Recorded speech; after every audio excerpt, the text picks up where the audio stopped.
Olá, pessoal lindo! Maravigold!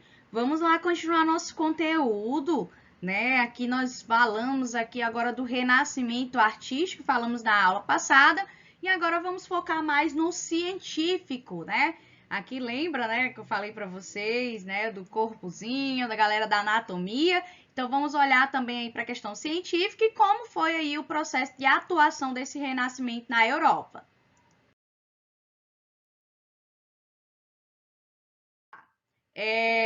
O Renascimento, galera, né? Ele atuou em toda a Europa, praticamente. A gente pode falar renascimentos, porque cada região, né, vai se expressar artisticamente de forma específica, claro, inspirado dentro desses princípios, né?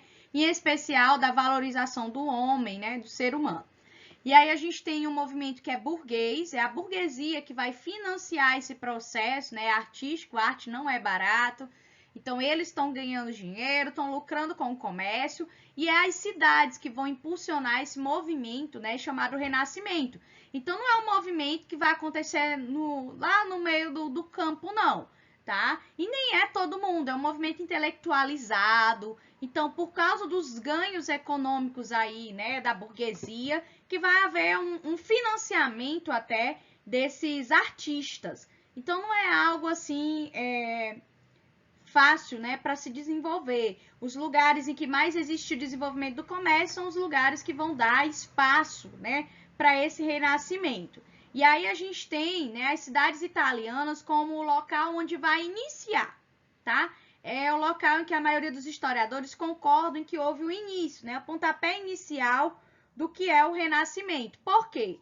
As cidades italianas tinham um grande desenvolvimento econômico, eles estavam praticando já o comércio há muito tempo. Então, eles nem passaram pela crise do feudalismo, porque já eram cidades mercantes, já eram cidades que faziam o comércio entre o Ocidente e o Oriente. Então, eles já tinham essa prática.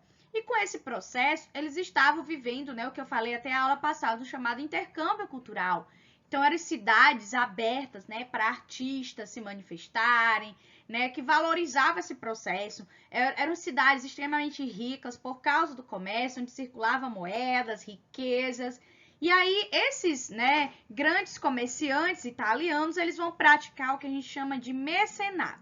O que seria o mecenato? É o financiamento de artistas. Tem alguns modos, né, de financiar um artista, seja só comprar uma obra já pronta, é uma forma de mecenato naquele período, ou essa é uma opção muito escolhida por famílias burguesas, porque cada família queria ser mais chique que a outra. E aqui, meu filho, chique era ter obra de arte de artista famoso. Por exemplo, né, a família poderia contratar Leonardo da Vinci, família riquíssima, claro, né? Leonardo da Vinci ou Michelangelo, e aquele artista, ele ficaria recebendo comida, casa, pagamentos até a conclusão da obra encomendada, né? Então, por exemplo, Mona Lisa, que é uma obra famosa, né, de Leonardo da Vinci, ela foi encomendada dessa maneira, né, em que ela foi financiada, né, toda a vida ali do artista, passou quase 4 anos, eu acho que era porque queria esse financiamento, fazendo a obra de arte. Então, é uma forma aí de esses artistas estarem sendo impulsionados economicamente e não se preocuparem com mais nada, se preocupar apenas em fazer a sua arte, tá? Nós temos também lá na Itália um rico acervo de obras, em especial da antiguidade, tá? Quando houve, né, o finalzinho da Idade Média, houve a invasão de uma cidade muito importante, chamada Constantinopla. Essa cidade, ela vai ser invadida, né, pelos turcos otomanos, e essa cidade, ela tinha muita obra de arte, né, da antiguidade, principalmente de Roma. E os artistas, intelectuais dessa cidade, durante o conflito aí com os turcos, vão fugir para a Itália, que era o local europeu mais próximo. E isso tudo, né, vai, vamos dizer assim, somar aquilo que já existia dentro da Itália, né, aquela percepção de arte, a valorização da arte vai ser, né, acrescida nesse momento. Só que houve também uma expansão desse movimento, né, por toda a Europa, né, a promoção da cultura ocidental. Em que sentido, né? Aquela cultura ocidental europeia, ela vai começar a ditar as regras do mundo, tá? Ditar as regras do que é cultura, do que é belo, do que é importante para o mundo, não só para o continente europeu, tá? E aí a gente tem a questão científica. Gente, é bem importante entendermos esse processo científico, porque ele vai, né, ter respaldo, né, até na atualidade. As pessoas acreditavam em muitas coisas, muitas vezes sem comprovações, né? Eram as fake news daquele período histórico, sem comprovações, e aquilo ficava por isso mesmo.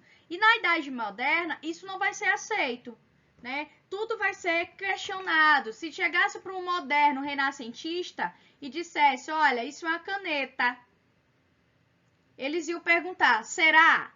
Vamos lá entender se é uma caneta. Eles iam investigar até se isso aqui era uma caneta. Era esse exagero. Mas não é. É uma forma de duvidar de tudo para que o conhecimento ele aconteça, tá? O conhecimento, gente, não acontece, né? Vocês não são uma folha em branco que eu, professora de história, vou escrever o que eu quiser. Não é bem assim. É um encontro de ideias. Vocês têm as ideias de vocês e eu tenho as minhas. E a gente se encontra. E assim o conhecimento é produzido. E essa percepção é desse processo aí de renascimento científico. Então, eles tinham uma ciência livre, né, para investigar, para conhecer. Foi criado o método experimental por Francis Bacon a partir da observação e experimentação, né? O caso da caneta. Ele ia abrir a caneta, ele ia ver se a caneta risca para saber se é uma caneta. Ele ia medir, né, o tamanho para saber se é um tamanho padrão de caneta. Enfim, gente, observar, olhar, né, experimentar antes de criar uma teoria, antes de criar uma afirmação. Isso foi muito importante para a ciência, para a questão da saúde, para a questão, né, do entendimento do universo, do entendimento do que é o planeta Terra, o entendimento da própria natureza. Por exemplo, nós temos aí o modelo heliocêntrico. Antes se acreditava que era o geocêntrico. O que é que seria isso? A Terra seria o centro de todo o universo, né? E que ali a Terra bonitinha ficava paradinha e o Sol quisesse que se lascasse lá rodando em torno da Terra. Essa era a ideia. Só que a galerinha aqui da Idade Moderna vai fazer o quê? Observar. Vamos criar um telescópio, assim eles pensaram, mais apurado para entender como é o movimento desses astros, né? Desses planetas. E aí, Nicolau Copérnico, ele não é o primeiro, mas os livros dele são publicados depois da morte dele, que ele vai comprovar, né, que é heliocêntrico o nosso sistema. É o Sol que está no centro, né, e a Terra vai circulando em torno dele.